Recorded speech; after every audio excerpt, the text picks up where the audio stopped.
there's a professor at Harvard who is convinced that an object currently leaving our solar system might be an extraterrestrial spacecraft, not a meteorite, not a comet, a piece of technology, a probe, built by an intelligence from somewhere else. And the most unsettling part is that this isn't some crank saying it. It's Avi Loeb, the former chair of the astronomy department at one of the most prestigious universities in the world. The object he's talking about goes by a slightly clunky name, 3I/Atlas.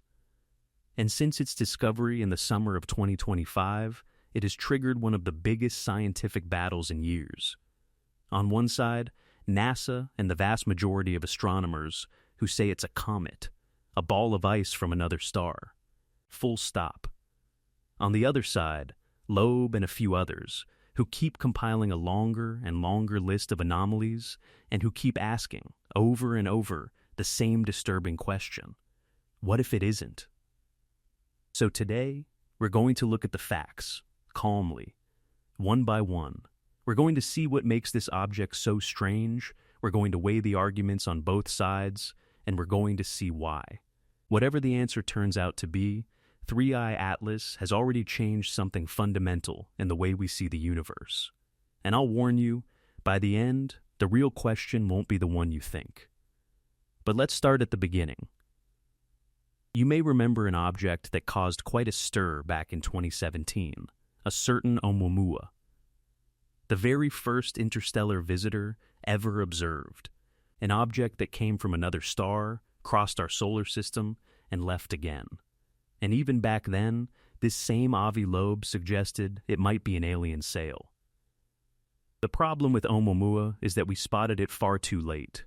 We had only a few weeks to observe it before it vanished. No sharp photo, just a point of light, and a debate we were never able to settle. Then came a second visitor, in 2019 a thoroughly ordinary interstellar comet, and everyone said, there we go, these objects exist, they pass through, it's normal. And then, on the 1st of July 2025, a survey telescope in Chile, the ATLAS system, picks up a new point of light. We calculate its trajectory. And there it is again. The object is moving far too fast to be a prisoner of the sun. Its path isn't a closed loop, it's an open curve that dives toward the sun and heads back out toward infinity. Another visitor from elsewhere. The third in history. That's why we named it 3I. The number 3, because it's the third, and the letter I for interstellar. By the way, that name, Atlas, isn't the name of the object itself, it's the name of the system that spotted it. And it's a delicious detail. ATLAS is a network of telescopes originally built for a completely different purpose, hunting down asteroids that might one day strike the Earth. A planetary defense system, in essence. Automatic sentinels that sweep the entire sky every night, looking for the slightest threatening rock heading our way. And it was one of those sentinels that, instead of catching a local asteroid, caught a visitor from another star. The moment the alert went out, a genuine global machine sprang into action. Dozens of observatories across the planet swung their instruments onto that point of light. Hubble was mobilized. The James Webb Space Telescope was mobilized. The most powerful instrument humanity has ever built. Everyone wanted their share of the data before the object disappeared. Because this time, unlike with Oumuamua, we had a chance. We'd seen it coming from far off. We had time ahead of us. And it's that time, those precious months of observation, that turned a routine discovery into one of the greatest mysteries in recent astronomy. Except this time, it's different. This time, we caught it early. We had months to observe it, with our best telescopes, including Hubble and the James Webb Space Telescope. And it's precisely because we were able to study it in detail that things got so interesting. Because the more we looked at 3IATLAS, the more oddities it piled up. Let's start with the official version, the one held by NASA and most scientists. For them, the case is clear. Unlike Oumuamua, which was dry, with no tail, no cloud, 3IATLAS behaves like a comet. It has a coma, that fuzzy cloud of gas and dust around it. It has a tail. When it was analyzed with instruments like the Spherex telescope and the James Webb, organic molecules were detected. Methanol, formaldehyde, methane, ethane, in short, comet chemistry. For the scientific community, it's a comet rich in ice and carbon dioxide, a dirty snowball from another solar system, and it's doing exactly what comets do when they approach the sun. One astronomer had a line I love. He said, "Comets are like cats. They have tails, and they do exactly what they want." In other words, comets are unpredictable, they behave strangely, and just because an object surprises us doesn't mean we should cry spaceship. And that's a solid argument. Truly, the basic rule of science is that an extraordinary claim demands extraordinary evidence. Saying an object is a slightly unusual comet is the simplest explanation, the most cautious one, the one that doesn't require inventing an alien civilization. So, in case of doubt, the scales naturally tip that way. But, because there's a but. Loeb has drawn up a list, a long one. He talks about 22 anomalies, 22 details that, taken one at a time, can each be explained, but that, stacked together, start to add up to a lot. And some of these details are genuinely troubling. Let's look at the most striking ones. First anomaly, its size. 3IATLAS is a large object, much bigger than Oumuamua, perhaps several hundred meters, maybe even a few kilometers across. And that, believe it or not, is a statistical problem. Because large interstellar objects are supposed to be far rarer than small ones. It makes sense. In the universe, there are enormous numbers of tiny pebbles and very few big rocks. So stumbling, by pure chance, onto an interstellar object this large so soon after the first two is a coincidence that's unsettling. Statistically, we shouldn't have seen one like this for a very long time. Second anomaly, and this one is probably the most striking, its trajectory. 3IATLAS doesn't cross the solar system just any old way. It follows a path that lies almost exactly in the plane of the planets, what we call the ecliptic plane, to within less than 5 degrees. Why is that strange? Because interstellar objects arrive from every possible direction, from above, from below, from any angle. The galaxy is three-dimensional, and yet the plane of the planets is tilted by about 60 degrees relative to the disk of the galaxy. So for a visitor from outside to fall right into that plane, the probability is tiny, on the order of 0.2%. It's a bit like a stranger crossing a huge field and walking, by chance, exactly along your little garden path. Possible, but it gives the impression of having been chosen. And Loeb goes further. He points out that this trajectory brings the object relatively close to Mars, then very close to Jupiter, and that its closest pass to the sun happened right when the object was hidden behind the sun, invisible from Earth. As though, at the most interesting moment, someone had deliberately switched off the light. Third anomaly, and now we get to the heart of it, what's called the anti-tail. Normally, a comet's tail always points away from the sun. It's the solar wind blowing the dust and gas backward, like hair in the wind. It's a rule, it's physics, it's universal. And yet, 3I/Atlas showed a jet of material pointing the wrong way, toward the sun. An anti-tail, a jet that seems to go against the solar wind. And for a classic comet, that's very unusual. Fourth anomaly, and this one really lit the fuse. While analyzing the Hubble images, it was discovered that the object didn't have just one jet, but a system of 3 small jets, nearly perfectly symmetrical, evenly spaced around the object, and oscillating with a period of about 7 hours. And Loeb had this line that sums up his entire reasoning. He said, "Nature doesn't do perfect symmetry. A comet that outgasses normally spews material every which way, chaotically, through the cracks and weak points of its surface, not in 3 neat symmetrical jets.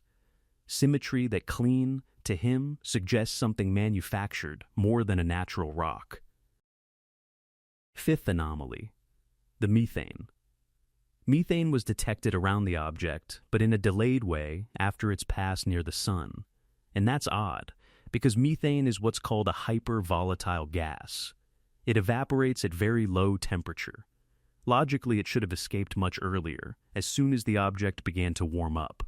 The fact that it appears late puzzles researchers. And then there's a sixth anomaly, perhaps the most spectacular one for the general public. While studying the object's composition, an abnormally high concentration of deuterium was found.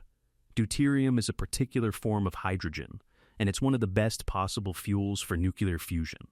And around 3IATLAS, there would be about 1,000 times more of it than the average we usually observe in space. 1,000 times.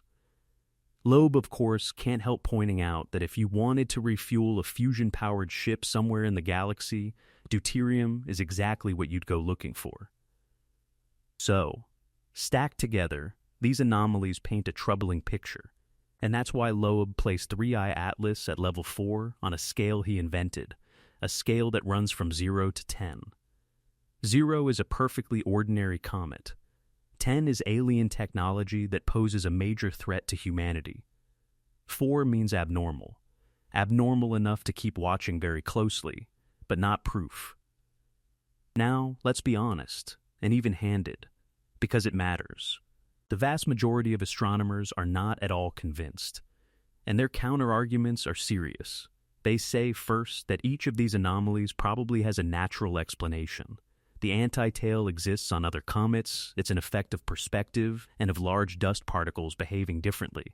The jets can come from active zones on the surface that rotate with the object. The trajectory and the plane of the planets, however improbable, well, someone always ends up winning the lottery, and with billions of objects, coincidences happen.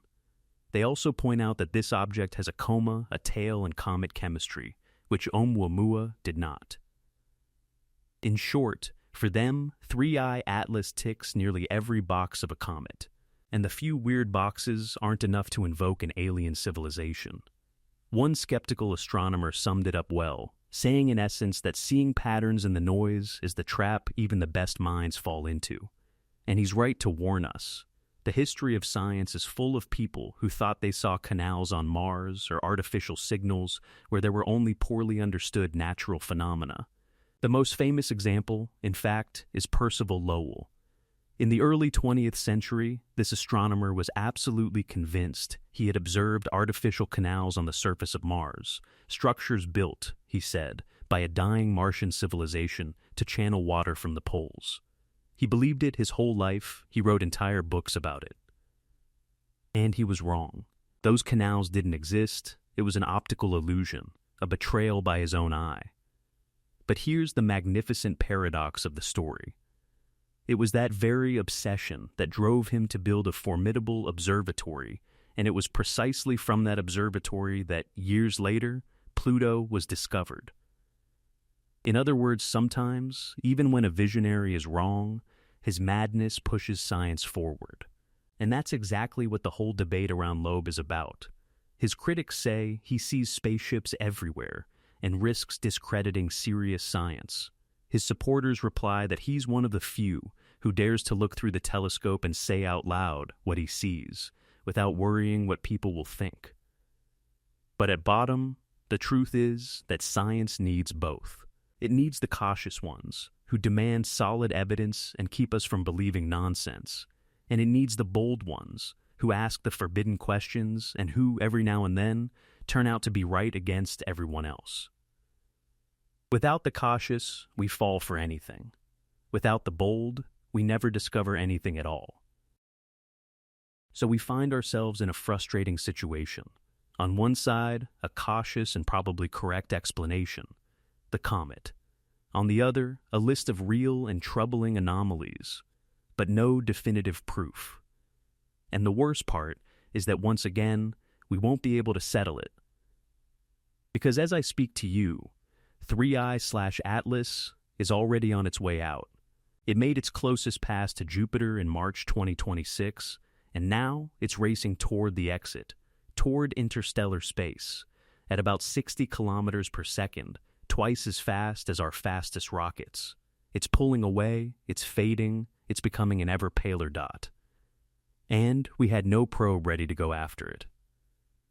Once again, we watch an extraordinary visitor leave without having been able to touch it, without having taken a real close-up photo. Just like with Oumuamua, it leaves us with our questions and our frustrations. And this is where I want to take you, toward what is, in my view, the real subject. Because the alien or not question, however fascinating, may not be the most important one. Think about it for a second. In just 8 years, we've gone from 0 known interstellar visitors to 3. 3, and it's not because there are suddenly more of them. It's because we've finally built the eyes to see them, and those eyes get more powerful every year. A new giant observatory, the Vera Rubin Observatory in Chile, has just begun scanning the entire sky night after night, and astronomers expect it to discover not one interstellar visitor now and then, but potentially dozens, perhaps hundreds, in the years to come. In other words, we're entering a completely new era, an era in which pieces of other solar systems will parade regularly beneath our telescopes. An era in which we'll be able, at last, to keep a probe waiting, ready to pounce and intercept the next visitor, photograph it up close, analyze it, even bring back a sample. And that changes absolutely everything. Because it means the real question is no longer whether 3IATLAS was a ship. The real question is, are we ready? If one day, one of these objects truly were artificial, would we know how to recognize it? Would we have the equipment, the probes, the responsiveness to go and check instead of watching it drift away while scratching our heads? Loeb, at bottom, whether he's right or wrong about 3IATLAS, raises a legitimate question. He says, the arrogance isn't in asking whether we're alone. The arrogance is in assuming we're the only ones smart enough to build a probe. And there's something right in that. For centuries, we've searched for radio signals from the stars. But maybe civilizations, if they exist, don't send us messages. Maybe they send objects. Probes that drift in silence between the stars for millions of years. And maybe, every now and then, one of them crosses our neighborhood, and we simply mistake it for a rock. There's an even more dizzying idea, which Loeb has raised. These interstellar objects, whether artificial or not, could be carrying something. Organic matter, perhaps even microbes, asleep in the ice. We know that on Earth, bacteria can survive tens of thousands of years trapped in ice.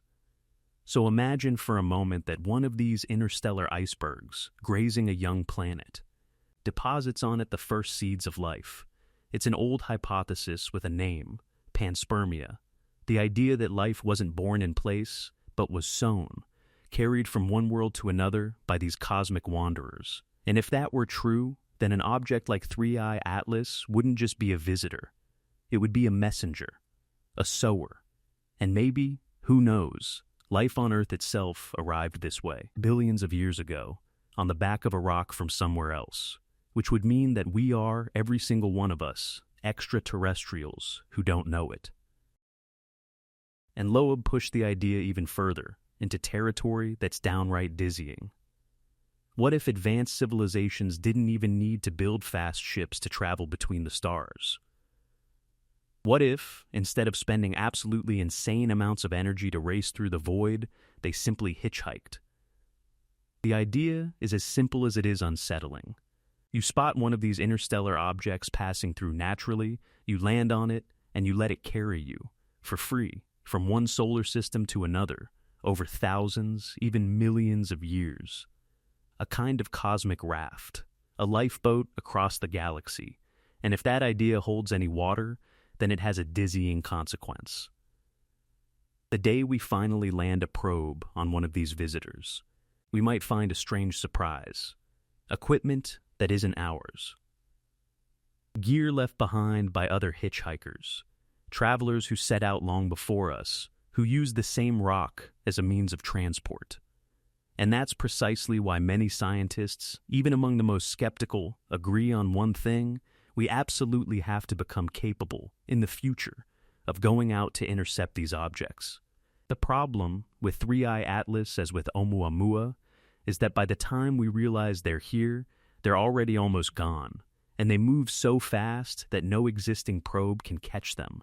It's like trying to jump onto an express train roaring through the station without stopping while you're still tying your shoes. Engineers are already working on the solution. The idea is to park a probe in orbit, dormant, waiting, ready to pounce. And the day an interesting visitor shows up, you launch it to intercept, photograph it up close, and maybe even grab a piece of it. A hunter lying in wait, patiently watching for its prey for years on end. So what was 3I/Atlas, really? A slightly too weird comet, a ball of ice from another star simply doing what comets do, which is whatever they want? Or a probe, a piece of technology, the first tangible sign that we're not alone, that we watched escape without being able to hold on to it? The truth is, we'll probably never know for certain. It's gone. It isn't coming back. And maybe that's the most important thing to take away. Not the answer, but the fact that we were once again caught off guard. 3 times now, the universe has sent a visitor knocking at our door, and 3 times we opened it too late. But next time will be different. Next time we'll have the telescopes, we'll have the probes, we'll have the eyes. And on that day, when the next messenger from another star enters our solar system, we'll finally be ready to go and see, up close, what it has to tell us. 3IATLAS is fading into the dark, carrying off its secrets. But it has left us with something far more precious than an answer. It has left us with the certainty that we'd better, this time, keep a probe ready. Because the 4th visitor is already on its way. We just can't see it yet. Il nous a la certitude qu'on ferait mieux, cette fois, de tenir une sonde prêtée.